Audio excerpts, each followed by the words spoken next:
I read The Mortal Queen by Ashley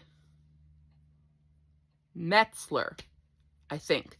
I struggled with this one. I've actually had this book on my TBR for a long time. It was previously a self-published book called Aisling Breath of a New Creature, and then it got picked up by a publisher. It is now retitled as The Mortal Queen. Both titles, I think, work just fine for it.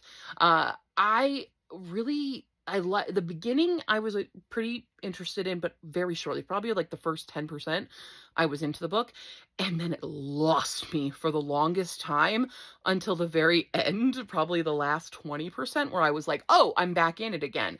But somehow it just managed to fill the pages with a lot of detail and not a lot of character arc, and not a lot of, especially in the relationship, because our main character is married to the Fae King, and I didn't really believe any sense of romance at all, because this is a romantasy, but it is a very slow burn. And when they mean slow burn, I am meaning they have started from coals and they have not even lit the match. Maybe the match is lit next to the fire, but it's not there yet. It is so slow on that front. So if you're looking for something that's going to give you a lot more on the romance side, you're going to be waiting. You're going to be waiting.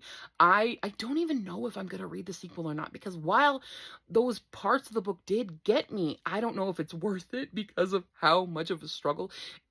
I read this as an audiobook and it took me 5 days to do it. That's unheard of for a book that's not like 40 hours long or something. This is not a book that should have done that to me, but it did, because I just kept reading bits of it and going, oh, I'll set it down and do something else. That's not normal for me. So I don't know how to feel about that. Again, first 10%, last 20%, middle of it. That's how I feel about that book. Okay, bye.